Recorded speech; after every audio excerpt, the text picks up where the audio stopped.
Assalamualaikum warahmatullahi wabarakatuh. Waalaikumsalam warahmatullahi wabarakatuh. Bismillahirrahmanirrahim. Alhamdulillahi rabbil alamin. Wassalatu wassalamu ala ashrafil mursalin, imamil muttaqin, sayyidil ghurril muhajjalin, wa ala alihi wa ashabihil mujahidin at-tahirin, amma ba'du. Saudara-saudara kaum muslimin rahimakumullah, satu hari ketika seorang ulama besar bernama Al-Imam Al-Faqih Abu Lais tengah berjalan-jalan di dekat kota Basrah, berkelumpulah sekelompok orang di dekat beliau. Mereka datang mengajukan satu pertanyaan. Imam, kami ingin bertanya. Di dalam Al-Quran itu Allah Subhanahu wa ta'ala menjelaskan, Ud'uni astajib lakum, berdoalah kepadaku, aku akan jawab doamu. Mintalah kepadaku, aku kabulkan permintaanmu. Itu dan begitu janji Allah di dalam Al-Quran. Kami, kata orang-orang tadi, sudah lama berdoa kepada Allah, tapi kenapa sampai sekarang doa kami ini belum dikabulkan? Katanya, ud'uni astajib lakum, kalau kamu berdoa aku jawab, aku penuhi, aku kabulkan doamu. Itu janji Allah. Kami sudah lama berdoa pagi, sore, siang, malam, nyatanya sampai sekarang doa kami belum dikabulkan. Ini bagaimana?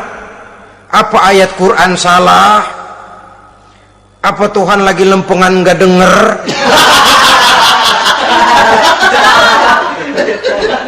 Apa doa kami yang terbalik? Kelihatannya sepele saja ini. Doa tidak didengar oleh Allah. Permohonan tidak dijawab, tidak dikabulkan oleh Allah. Tapi sebenarnya kalau kita mau merenung, kemalangan apa yang paling besar dalam kehidupan ini selain daripada kalau permohonan dan doa kita sudah tidak dihiraukan oleh Allah? Artinya hidup sudah tidak diopeni oleh Allah. Jangankan Allah, saudara-saudara, kita nggak diopeni sama mertua saja bingung. Ini mertua diem aja, kalau saya salah apa salahnya, kalau ada yang dikepengenin apa kepengenannya, boyak ngomong kenapa diem begitu. Ini tidak diopeni oleh Allah. Kemalangan apa yang lebih malang selain daripada kalau doa sudah tidak didengar oleh Allah?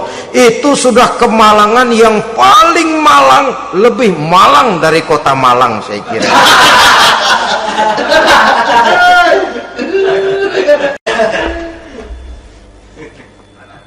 Menghadapi pertanyaan ini, Imam Al-Faqih Abu Lais senyum. Lalu beliau berkata, tuan-tuan, tahu kenapa doa tuan-tuan tidak dijawab, permohonan tidak dikabulkan? Allah sudah tidak memperdulikan tuan-tuan ini. Kami tidak tahu, Imam, maka kami bertanya. Begini, hati tuan-tuan itu mati. Dari hati yang mati, channel tidak nyambung kepada Allah. Dari channel yang putus tidak ada getaran strom, bagaimana akan timbul gejala? Hatimu mati, jadi pantas kalau doa tidak dikabulkan, permohonan tidak dipenuhi, doa tidak terjawab, hatimu mati. Saudara-saudara kaum muslimin, dari hati yang mati ini, getaran tidak akan sampai ke hadratullah azza wa jalla. Nah, ini juga satu penyakit yang kita sangat khawatirkan, yaitu apabila hati kita sudah mati selagi jasad masih hidup. Artinya, jadilah kita bangkai berjalan di hadapan Allah subhanahu wa ta'ala. Sementara kita sangat disibukkan dengan menggali berbagai macam jenis obat penangkal penyakit zahir, dan kita kurang perhatian untuk mencari obat penangkal penyakit batin yang kalau diserang penyakitnya menghancurkan kehidupan abadi di akhirat nanti. Perkembangan ilmu kedokteran nyata benar diikuti dengan perkembangan jenis-jenis penyakit. Makin maju ilmu kedokteran, makin modern penyakit. Ngerti juga rupanya itu penyakit. Dulu kita tidak kenal yang namanya AIDS, kita tidak tahu yang namanya liver, kita tidak kenal yang namanya stres, paling yang banyak cika, masuk angin dan sebagainya. Tapi baiklah, penyakit-penyakit batin yang menyebabkan hati menjadi mati, dan dari hati yang mati doa tidak naik, tidak didengarkan oleh Allah subhanahu wa ta'ala. Nah, kata orang-orang tadi, yang menyebabkan hati kami mati ini apa, Imam? Beliau menjawab, pertama, araftumullaha wa lam tu'tuhu haqqahu. Yang menyebabkan hatimu jadi mati, pertama, kamu kenal benar kepada Allah, tapi haknya untuk disembah, kewajibanmu untuk menyembah, tidak pernah kamu laksanakan. Bagaimana Allah tidak akan jauh dari kita kalau kita tidak akan mengadakan pendekatan kepadanya? Dan pendekatan kepada Allah hanya bisa kita tempuh melalui jalur kegiatan ritual ibadah. Allah akan terlalu jauh apabila kita hanya membicarakannya lewat filsafat dan renungan yang mendalam. Tapi Allah akan dekat dan terasa hadir dalam hidup apabila kita dekati ia dengan pelaksanaan ibadah kepadanya. Kamu kenal Allah, tapi hakmu untuk menyembah, kewajibanmu untuk menyembah, haknya untuk disembah, tidak pernah kamu laksanakan. Kalau soal Allah kita kenal bukan main. Bahkan tidak hanya kita mengajarkan kenal juga kepada anak-anak kita. Kalau ditanya siapa pencipta matahari, bulan dan bintang, Allah. Siapa pencipta lautan, gunung, hutan belantara dan sungai-sungai, Allah. Siapa pencipta bumi, matahari dan sebagainya, Allah. Sembahyang apa enggak? Bagaimana nanti?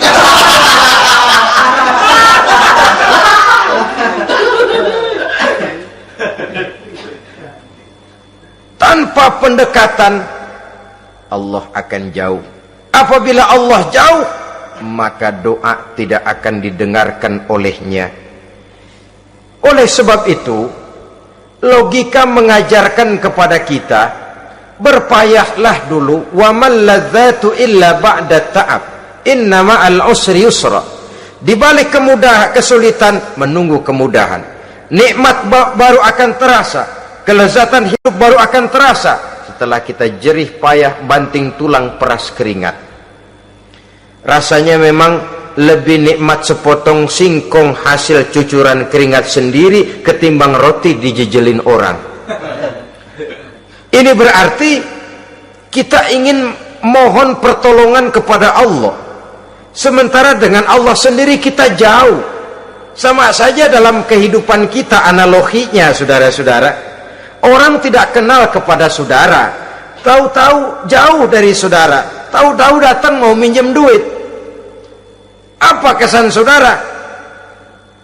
Enak aja, kenal enggak, dekat enggak, datang-datang mau minjem duit. Emang duit percetakan bapak lu?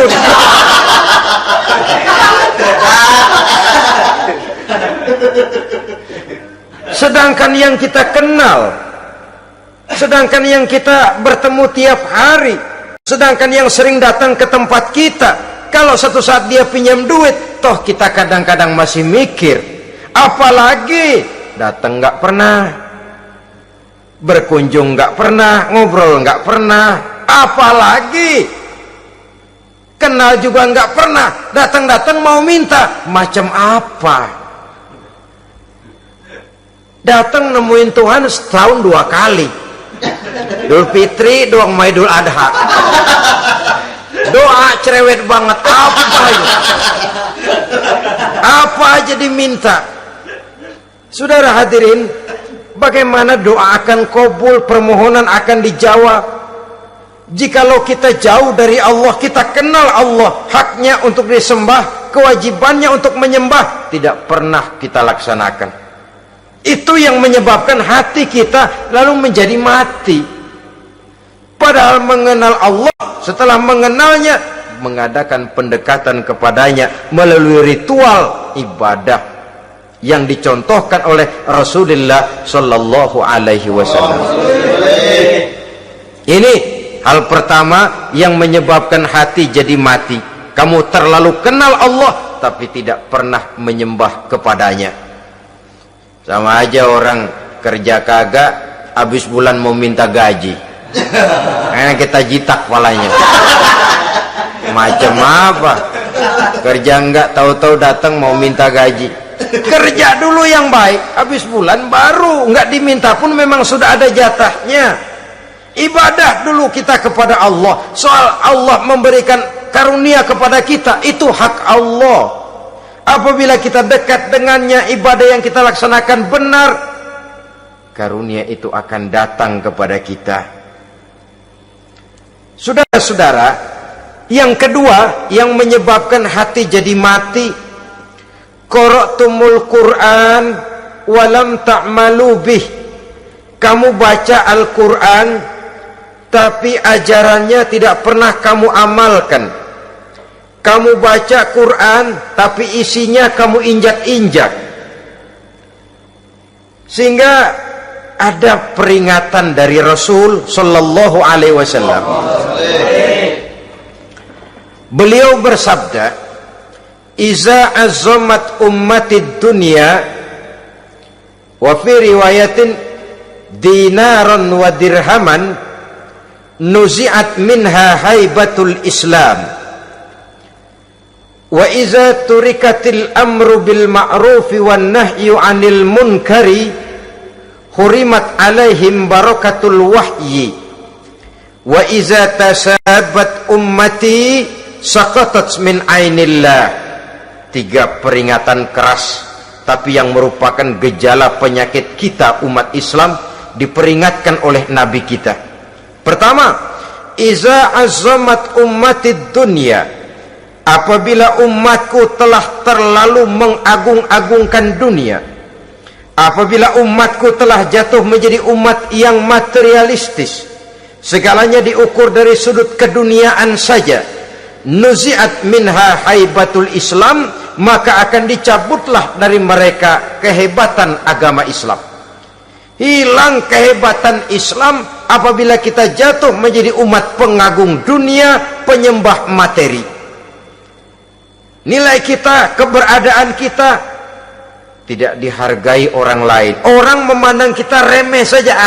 Orang Islam gak ada apa-apanya, bayar aja, bisa dibeli, bisa diatur, bisa dikerjain, garap saja.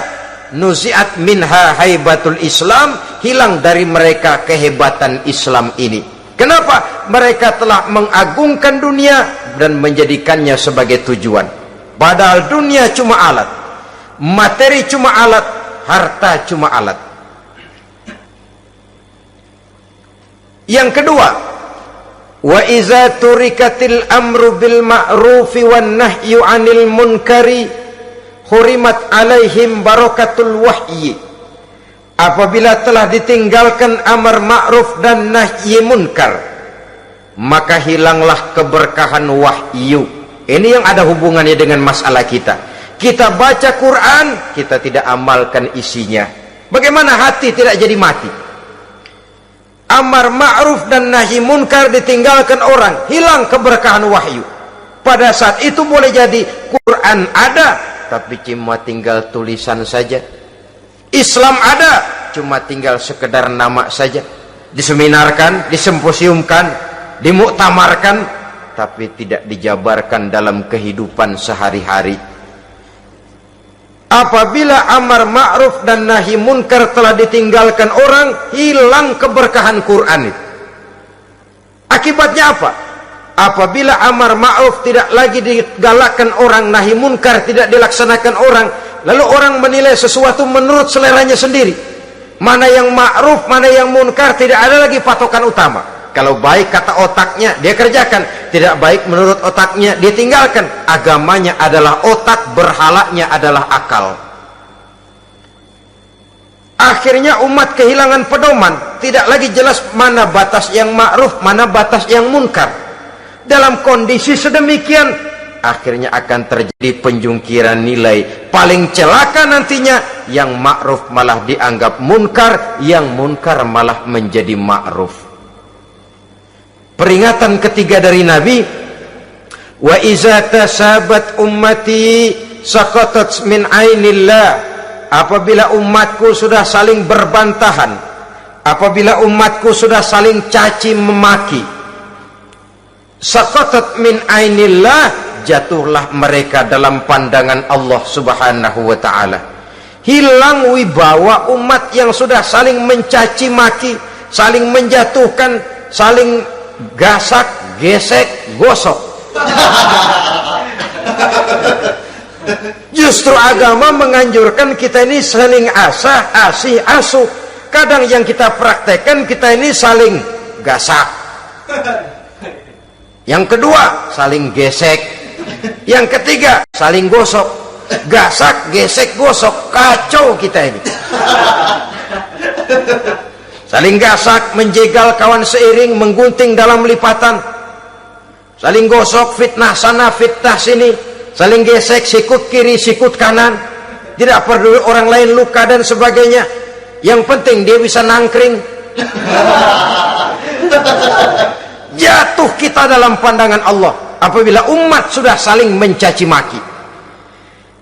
Maka kita kembali kepada persoalan hal kedua yang menyebabkan hati jadi mati, qara'tumul Qur'an walam ta'malu bih. Kita baca Al-Qur'an tapi ajarannya nyaris tidak kita amalkan di dalam kehidupan kita. Akibatnya hati lalu jadi mati. Itu yang kedua. Yang ketiga yang menyebabkan hati jadi mati dan doa tidak terjawab, itta'aitum annakum min ummati Muhammadin sallallahu alaihi wasallam wa lam ta'malu bi sunnatihi. Kamu mengaku, kamu memproklamirkan diri sebagai umatnya Nabi Muhammad, tapi sunnahnya tidak pernah kamu amalkan. Malahan perkembangan paling akhir bukan saja tidak mau mengamalkan sunnah, malah mengingkari sunnah. Inna lillahi wa inna ilaihi raji'un. Oh, Nabi Muhammad itu manusia biasa seperti kita. Sebagai manusia dia bisa salah. Dan ternyata hadis banyak yang palsu. Yang otentik cuma Quran. Selebihnya adalah sejarah. Tidak ada itu sunnah. Langsung saja kepada Quran. Oh, hadis itu bukan sumber hukum. Oh, tidak perlu mengamalkan sunnah.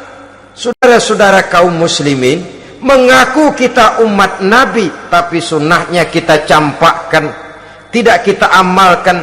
Setelah tidak kita amalkan, kita campakkan. Setelah kita campakkan, kita ingkari pula. Inna lillahi wa inna ilaihi raji'un. Bagaimana hati tidak jadi mati? Kalau siang malam kita memproklamirkan diri sebagai umat Nabi Muhammad, sementara sunnahnya kita campakkan, kita abaikan, dan kita ingkari dia sunnah itu.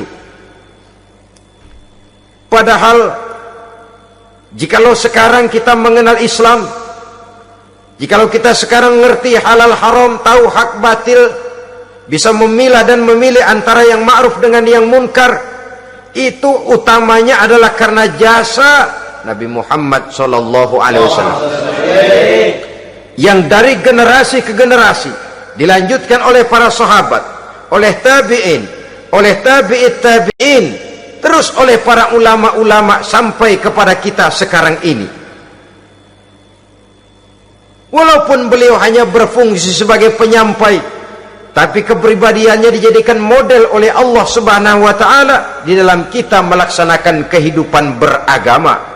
Bahwa beliau manusia seperti kita, memang dalam arti unsur biologisnya ya manusia, punya darah, punya daging, punya hati, punya perasaan, bisa sedih, bisa gembira. Tetapi beliau itu termasuk basyarun la kal basyar, manusia yang tidak seperti manusia pada umumnya, punya spesifik, dan itu wajar sebagai seorang rasul pilihan Allah, apalagi merupakan rasul pilihan dari sekian puluh pilihan. Bahwa jamrud itu batu memang, tapi nilainya kan berbeda dengan batu kolar. Satu truk batu kolar dengan barangkali segenggam batu jamrud, nilainya tentu jauh lebih mahal batu jamrud. Kalau soal batunya, sama batunya, tapi nilainya berbeda karena esensinya berbeda.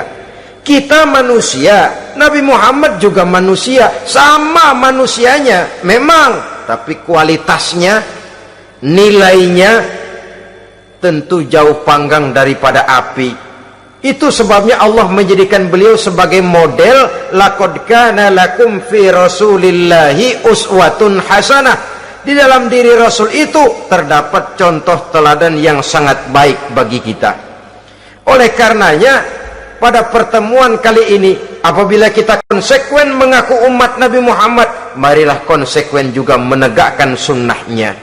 3. Yang keempat, yang menyebabkan hati jadi mati dan doa tidak terjawab, akaltum ni'mata rabbikum walam tashkurulah.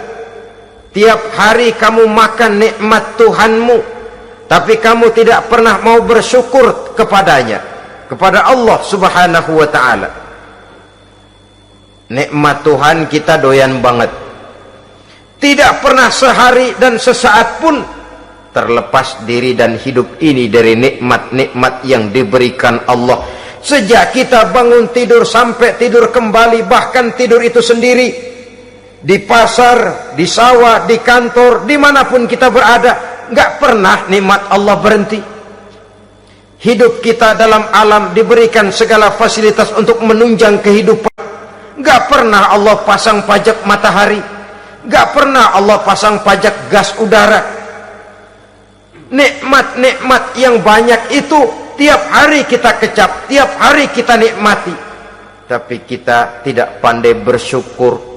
Padahal Allah memberikan peringatan keras dalam hadis qudsinya, man lam yashkur ala na'mai wa lam yasbir ala balai falyakhruj min tahti samai wal yatlub rabban siwaya. Siapa yang tidak mau bersyukur terhadap nikmat yang aku berikan kepadanya dan tidak mau bersabar terhadap ujian yang aku berikan kepadanya, silahkan keluar saja dari kolong langit ini dan cari Tuhan selain aku. Diusir oleh Allah. Kalau orang tidak mau bersyukur terhadap nikmat yang aku berikan dan tidak mau bersabar terhadap ujian yang aku timpakan, keluar dari kolong langitku, keluar, cari Tuhan selain aku. Diusir. Lah yang ngusir Allah. Anak sekarang bilang mau ke Menong.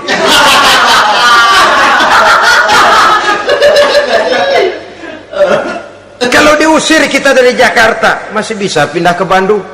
Diusir kita dari Bandung, bisa pindah ke Jogja, Solo. Diusir kita dari Indonesia, bisa pindah ke Singapura, Malaysia. Diusir dari kolong langit, mau cari langit mana lagi? Kalau kau tidak mau mensyukuri nikmatku, tidak sabar terhadap ujian yang aku berikan kepadamu, keluar saja, keluar dari kolong langitku ini, cari Tuhan selain aku. Kalau istilah kita mah Tuhan udah jengkel banget udah itu. Nikmatku, yang nikmat yang aku berikan kau makan, tapi kepadaku engkau tidak pernah mau bersyukur. Saudara-saudara kaum muslimin rahimakumullah, wajar kita dulunya tidak ada, sekarang ada, nikmat. Susunan biologis manusiawi kita demikian cantik, nikmat. Tinggal di bumi, fasilitas yang kita perlukan disediakan, tinggal kemampuan kita mengelolanya, nikmat. Diberikan kita otak yang membedakan kita dengan binatang, nikmat. Diberikan kita agama, diutus para rasul untuk jadi model dalam kehidupan kita, nikmat. Kalau cara kita emang kurang apa sih? Apa yang kurang, hai manusia? Engkau tidak ada, aku adakan. Kalau aku perintahkan kau tinggal di bulan, mungkin kau tidak akan sanggup hidup. Begitu lahir juga kelepek-kelepek habis. Ya, nggak ada HO2 toh di bulan, mau ngisap apa? Aku tinggalkan kau, aku perintahkan tinggal di permukaan bumi. Alamnya indah, fasilitas serba menunjang. Nikmati semuanya, semuanya untuk kamu, semuanya. Satu pintaku, syukuri nikmat yang aku berikan kepadamu. Ya bukan cuma syukur dalam ucapan, syukur dalam perbuatan. Banyak nikmat yang diterima, makin banyak dia sujud, makin banyak dia ruku, makin banyak dia mengadakan pendekatan kepada Allah. Syukur dalam artian berupa tindakan dan perbuatan, mempergunakan nikmat sesuai dengan kehendak yang memberikan nikmat itu sendiri kepada kita. Saudara-saudara kaum muslimin rahimakumullah, ini penyakit yang keempat. Kamu makan nikmat Tuhanmu, tapi kamu tidak pernah pandai bersyukur kepadanya, mensyukuri nikmat yang diberikan tadi. Bagaimana hati tidak jadi mati? Kita sibuk mempersolek jasmani, mencari obat penangkal penyakit zahir. Maka yang ramai di zaman sekarang, saudara lihat, salon, fitness, senam, macam-macam jenis. Tidak ada salahnya dan tidak ada jeleknya. Tapi kalau itu sampai melupakan kita kepada memperindah batin, memperbaiki jiwa, artinya bukankah kita perlahan tapi mempersiapkan diri menjadi bangkai berjalan di hadapan Allah? Dengan operasi plastik, yang pesek jadi mancung, yang sipit jadi belok, kulit keriput jadi kencang, pipi terlalu cekung bisa diatur. Saudara-saudara, tapi kalau hati yang rusak, jiwa yang rusak, kemana lagi kita akan berobat kalau bukan kepada agama? Maka hati itu jadi mati apabila kita selalu memakan nikmat Allah dan tidak pandai mensyukuri nikmat itu. Dari hati yang mati tidak akan ada getarannya. Oleh sebab itu doa tidak terjawab. Selain yang menyebabkan doa tak terjawab dari sebab matinya hati, qultum annal mauta haqqun wa lam tasta'iddu lahu. Kamu berkata, kamu yakin bahwa mati adalah sesuatu yang benar, tapi kamu tidak pernah punya persiapan untuk mati. Padahal menurut logika, orang yang akan bepergian jauh tentu dia harus mempunyai bekal yang cukup. Semakin jauh jarak perjalanan yang akan ditempuhnya, semakin banyak perbekalan yang harus dibawanya. Dahulu, seketika beberapa jamaah dari Yaman akan melaksanakan ibadah haji dengan nekat, mereka berprinsip, pokoknya kan berangkat haji jadi tamunya Allah, nanti Allah yang akan ngelayanin. Mereka nekat, modal badan doang berangkat. Diadukan kepada baginda Rasul, lalu turun peringatan dari Allah, wa tazawwadu fa inna khairaz zadi taqwa. Jangan begitu, bawa bekal. Sesungguhnya bekal yang paling baik adalah takwa. Bahwa berangkat dengan bekal takwa itu bekal yang paling utama. Tapi bekal-bekal yang lain pun jangan diabaikan. Kalau kita akan berangkat untuk tujuan yang baik, bekal yang paling utama memang takwa. Tapi tidak berarti harus mengabaikan bekal-bekal yang lain. Begitulah, semakin jauh perjalanan yang akan kita tempuh, semakin banyak bekal yang harus kita hadapi. Kalau saudara mau pergi ke Surabaya, tidak membawa bekal kemudian berani berangkat, rasanya sih saya pikir itu bukan berani, nekat namanya. Sama saja orang belum pernah sembahyang mati, nekat tuh orang, berani amat. Belum berbuat kebaikan barang sedikit pun sudah mati, nekat namanya itu. Sama saja tadi, nggak bawa bekal apa-apa berangkat ke Surabaya. Sampai Surabaya belum tentu, sengsara udah jelas. Belum punya bekal yang baik sudah mati. Sampai ke surga belum tentu, tapi kebelangsak dan sengsara rasa-rasanya pasti itu. Oleh karena itu, jadi kalau kita yakin mati sesuatu yang benar, sesuatu yang pasti datang menimpa, maka hendaklah kita mempersiapkan bekal. Kemudian idda'aitumun najata minan nar wa ramaitum fiha anfusakum. Kamu memproklamirkan diri ingin selamat dari neraka, tapi kamu lemparkan dirimu ke dalam neraka. Bagaimanapun bajingannya bajingan, kalau ditanya ente mau masuk neraka enggak, jawabannya pasti enggak. Itu pasti perbuatannya sendiri yang melemparkan dirinya ke dalam neraka, membiarkan dirinya berlarut-larut, bertimbun-timbun dalam dosa dan kesalahan, dan tidak akan ada niatan untuk memperbaiki diri. Hanyut di meja judi, habis ditelan minuman keras, fitnah sana fitnah sini, hasud sana hasud sini. Padahal mulutnya ingin selamat dari neraka, perbuatannya malah melemparkan dirinya ke dalam api neraka. Tidak ada orang yang lebih sayang kepada diri kita selain kita sendiri. Dan menyayangi diri itu tidak cuma dengan memandikannya sehari 3 kali, memakaikannya parfum dengan segala macam merek, memakai sabun yang wangi-wangi, minyak yang harum-harum.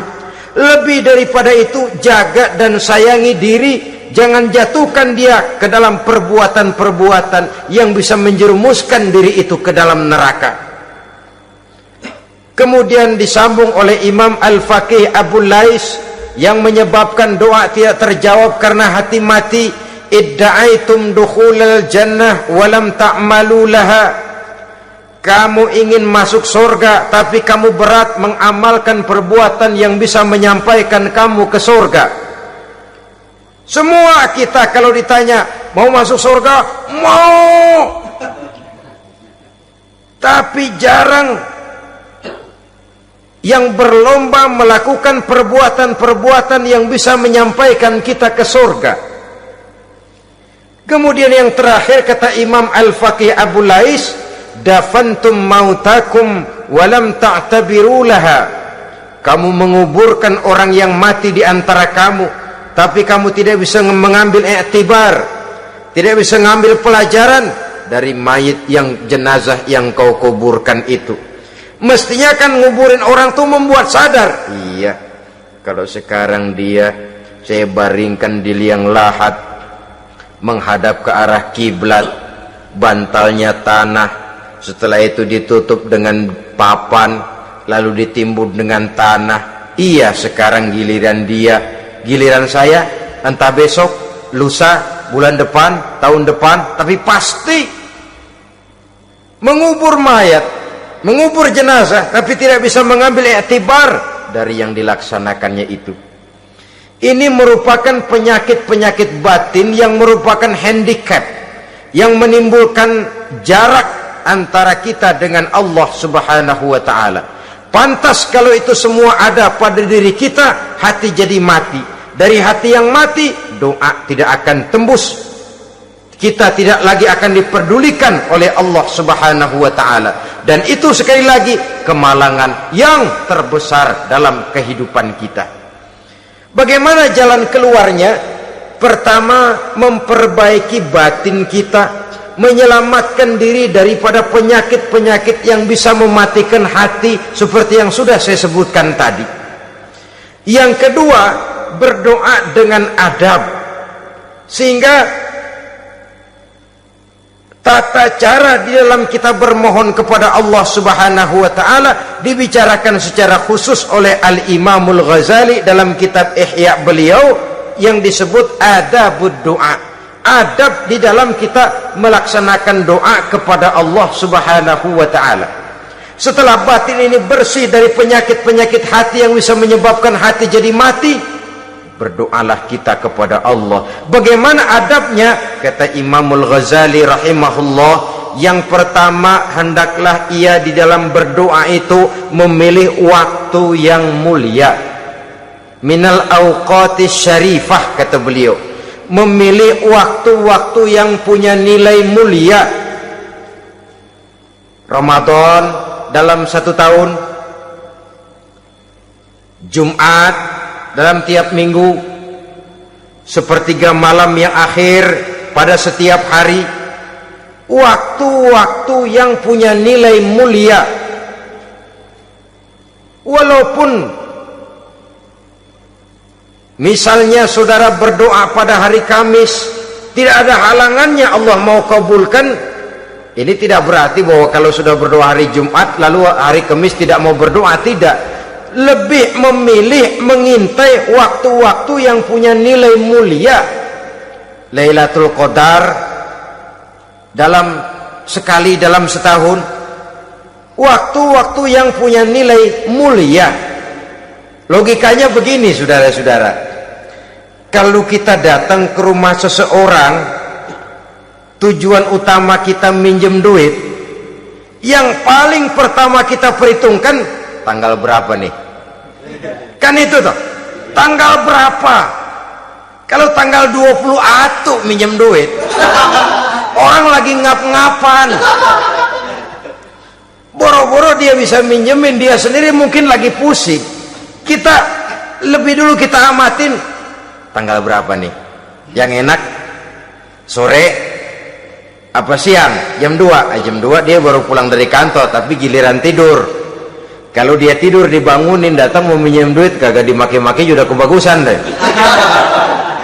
Kan kita lihat waktunya, timingnya, kata orang sekarang, tanggal berapa, sore apa malam, apalagi gulam apa terang bulan, itu semua sudah kita atur sedemikian rupa, memilih waktu. Yang kedua, kata Imamul Ghazali,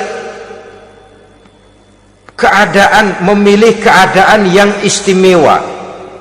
Kalau tadi soal waktu, yang kedua soal keadaan. Ada situasi-situasi di mana doa itu diijabah oleh Allah Subhanahu wa taala. Di antaranya kata Imam Abi Hurairah, "Inda zahbis sufuf fi sabilillah." Pada waktu mengatur barisan perang membela agama, di situ doa kabul. Inda nuzulil ghais, ketika turun gerimis, di situ doa makbul. Inda iqamis shalah, ketika sholat mau didirikan, riwayat lain bainal azan wal iqamah, antara azan dan qomat, di situ doa makbul. Itu memilih keadaan-keadaan.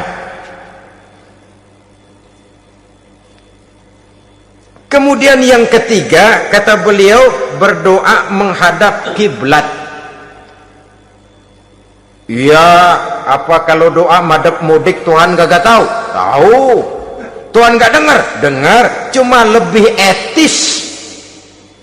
Lebih etis kalau kita berdoa menghadap ke arah kiblat.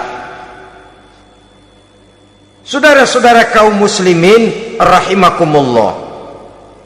Yang keempat, hifdzus shaut, menyederhanakan suara.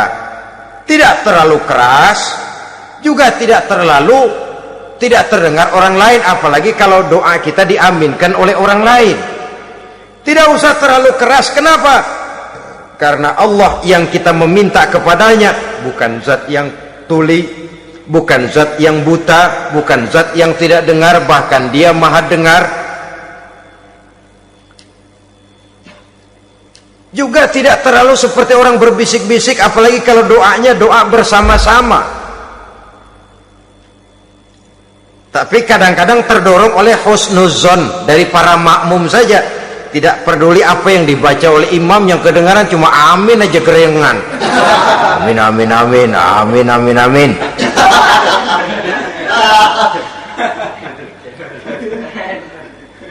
Juga tidak terlalu keras seperti orang berdoa, seperti orang pidato. Saudara-saudara kaum muslimin rahimakumullah. Yang kelima, alla yatakallafa saja fid doa. Dalam berdoa, kalau istilah kita, jangan nyelongcong. Sajak sujak ini menunjukkan sikap berani kepada Allah. Misalnya ada orang berdoa, ya Allah ampunilah saya kalau engkau mau. Kalau Allah mau, kasihanilah saya ya Allah kalau engkau mau. Itu doa orang songong. Atau sama saja, ya Allah berilah saya rezeki dikit aja. Emang kenapa pakai begitu?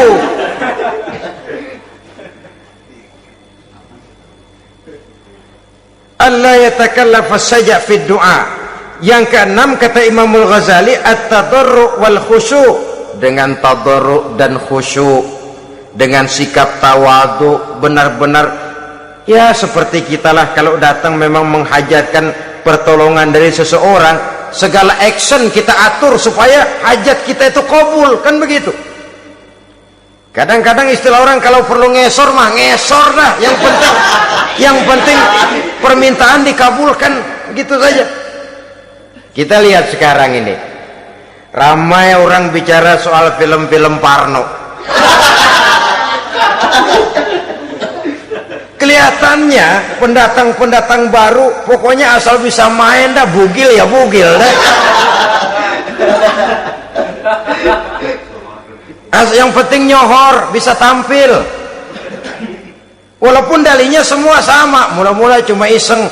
Adegan panas bagaimana? Kalau tuntutan skenario apa boleh buat? Apa boleh buat? Emang nggak bisa milih. Setelah film beredar baru saya juga jijik ngeliat, lah tadi kemana waktu bikin? Udah jadi baru jijik, bikinnya merem memang itu.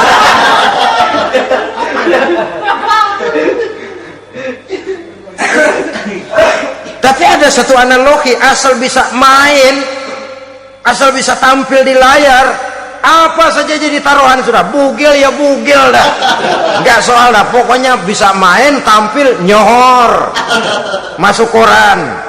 Udah seperti kata-kata orang Arab, bul ala zamzam fatu'raf. Kalau pengen terkenal, kencingin sumur Zamzam.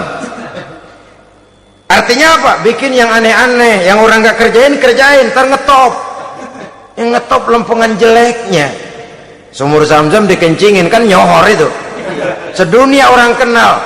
Kenapa? Gila. Saudara-saudara kaum muslimin rahimakumullah, sangat kita sayangkan kalau lalu orang berlomba-lomba dengan cuma modal paha mulus, wajah cantik, dimauin apa saja mau, lalu bisa tampil.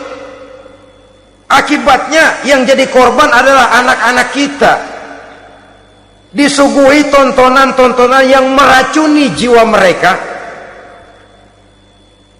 Walaupun akibatnya barangkali ya lain, seperti band orkes dengan film memang akibatnya tidak langsung ya.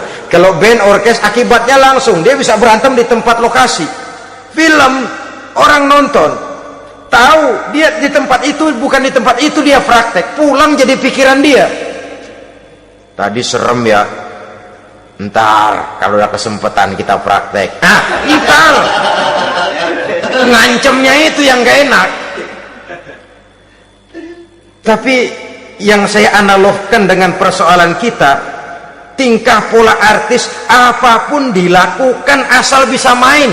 Nah itu tuh, asal dapat kesempatan acting. Dalihnya ya tuntutan skenario lah, iseng lah, macam-macam lah, tapi yang jelas satu target, saya harus dapat kesempatan main.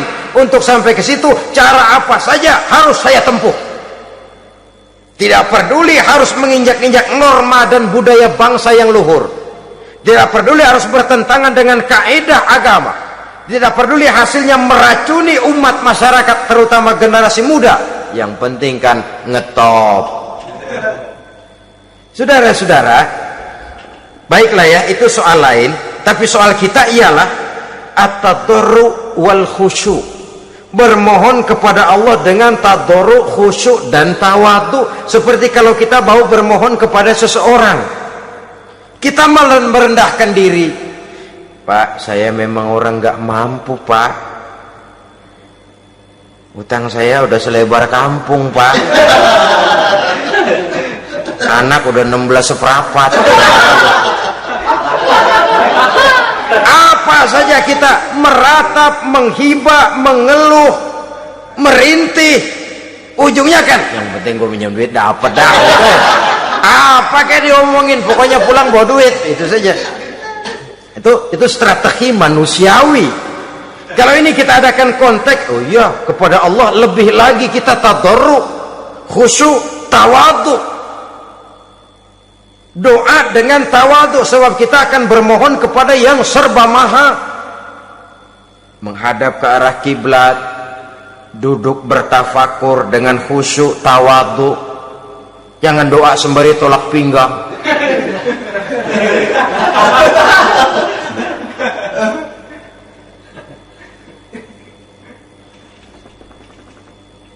Yang ketujuh, kata Imamul Ghazali, ayyujzimad du'a wa yuqina bil ijabah. Hendaknya dia menjazamkan doanya itu dan yakin bahwa doanya akan dikabulkan oleh Allah. Sebab kata Nabi, innallaha la yaqbalu du'aan min qalbin ghafilin lahin. Allah subhanahu wa ta'ala tidak akan menerima doa dari hati yang lalai dan main-main. Doa ke orang ugah-ugahan.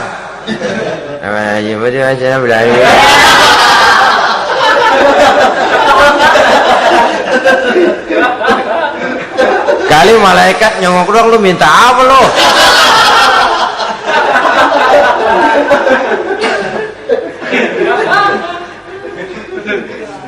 Seperti tadi itu, kita datang mau minjem duit sama orang, ngomongnya ogah-ogahan.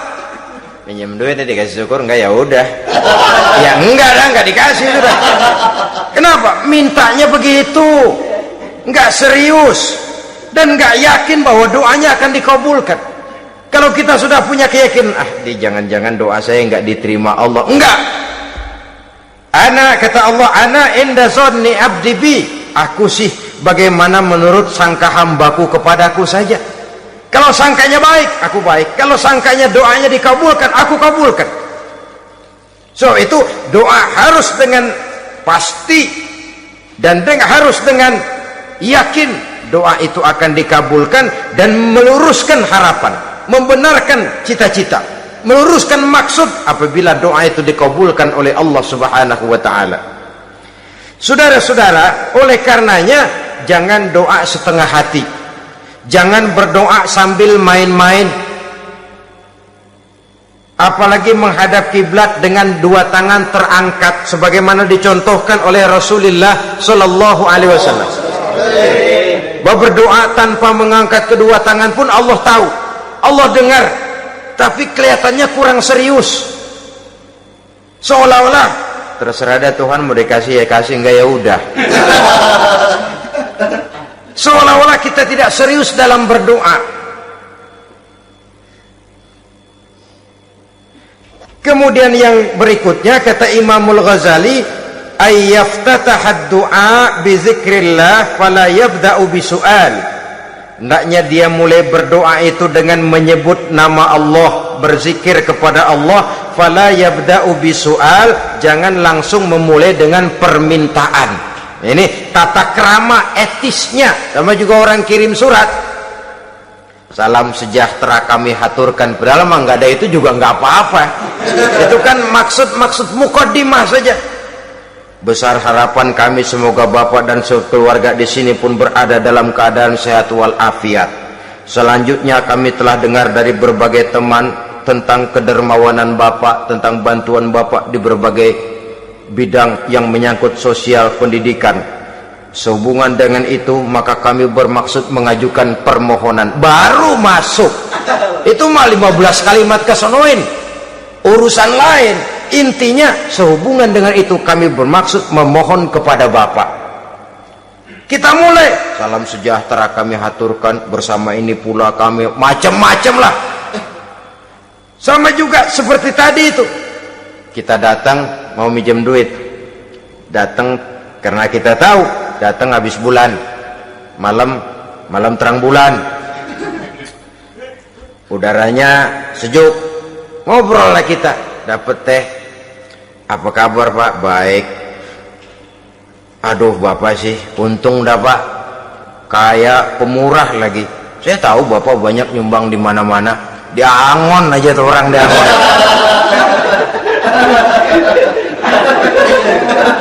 Kira-kira udah mau telap aja baru dikedat. Ngomong-ngomong Pak, nah mulai nih kalau udah ngomong nah tuh mulain. Baru masuk. Jadi etisnya berdoa itu dimulai dengan zikrullah. Karena itu umumnya dimulai dengan Alhamdulillahi Rabbil Alamin. Kita puji dulu Allah. Alhamdulillahi Rabbil Alamin hamdan yuwafi ni'amahu wa yukafi'u mazidah. Kita puji dulu Allah. Seperti orang tadi lah. Kita puji dulu kebaikannya. Walaupun pada akhirnya kita minjem duitnya. Sebenarnya Allah nggak perlu dipuji toh. Dipuji atau tidak Allah tetap termulia. Ini etis manusia. Allah tidak berharap untuk dipuji oleh manusia. Allah tidak untung seluruh alam memujinya. Manusia mau memuji atau tidak itu urusan manusia sendiri. Allah tidak minta untuk dipuji. Allah juga tidak gila kepada pujian. Kalau kita memulai doa dengan pujian, etis kita kepada Allah Subhanahu wa ta'ala di dalam kita bermohon kepadanya. Saudara-saudara kaum muslimin rahimakumullah, kemudian menyesuaikan doa dengan kondisi. Ini termasuk syarat batin ya. Taubat waraddul mazalim, kata Imam Ghazali, menolak segala macam kezoliman.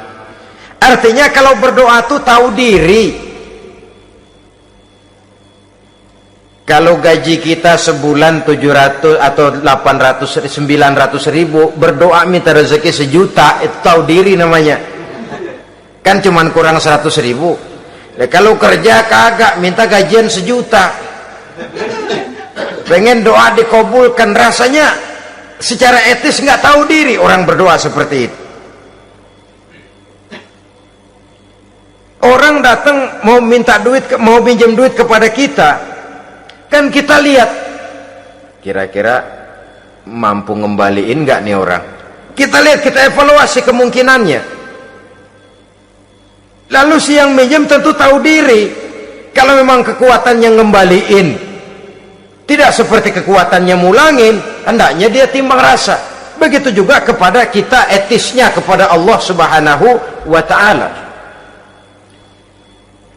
Tahu diri, menyesuaikan doa dengan keadaan. Kalau tidak ada gap terlalu jauh panggang daripada api, nanti nasibnya bagai si pungguk merindukan bulan. Apabila adab-adab di dalam berdoa ini kita perhatikan, sejak dia dari adab yang zahir sampai kepada adab yang batin, kemudian penyakit-penyakit yang membuat hati itu jadi mati, maka insya Allah doa kita dijabah oleh Allah Subhanahu wa ta'ala. Dalam Al-Baqarah ayat 186 Allah Subhanahu wa ta'ala menjelaskan, wa iza sa'alaka ibadi anni fa inni qarib ujibu da'watad da'i iza da'ani falyastajibu li wal yu'minu bi la'allahum yarshudun. Apabila hambaku bertanya kepadamu Muhammad tentang aku, kata Allah, fa inni qarib, katakan kepadanya aku dekat sekali dengan mereka. Ujibu da'watad da'i iza da'ani, aku akan jawab aku kabulkan permohonan orang-orang yang berdoa kepadaku. Falyastajibuli wal yu'minu bi, maka hendaknya mereka juga menjawab panggilanku atas dasar iman kepadaku. La'allahum yarsyudun, semoga dengan ini mereka kelak mendapat petunjuk. Saudara-saudara, Al-Baqarah 186 ini dengan nyata menjelaskan kepada kita, Allah akan menjawab doa, mengabulkan permohonan apabila kita falyastajibuli wal yu'minu bi, juga menjawab panggilan Allah atas dasar beriman kepadanya. Logikanya tadi itu, araftumullaha wa lam tu'tuhu haqqahu. Kita tidak pernah mau menjawab panggilan Allah sementara kita berharap doa kita dijawab oleh Allah. Apa enggak pincang? Apa enggak berat sebelah? Panggilan Allah kita berat memenuhinya, sementara kita sangat berharap agar permohonan kita, seruan kita dikabulkan oleh Allah. Menjawab panggilan Allah atas dasar beriman kepadanya. Kenapa? Ada orang menjawab panggilan bukan berdasarkan iman, tapi karena target lain. Datang sembahyang Jumat paling dulu, target utamanya pulang juga paling dulu nyabet sendal, nyabet sepatu. Menjawabnya iya, tapi tidak karena iman. Jadi apabila kita rajin menjawab panggilan Allah atas dasar beriman kepadanya, maka seruan, permohonan, doa niscaya dikabulkan olehnya. Ini saja, mudah-mudahan ada manfaatnya. Terima kasih atas segala perhatian, mohon maaf atas segala kekurangan. Usikum wa nafsi bitaqwallah. Wassalamualaikum warahmatullahi wabarakatuh. Waalaikumsalam warahmatullahi wabarakatuh.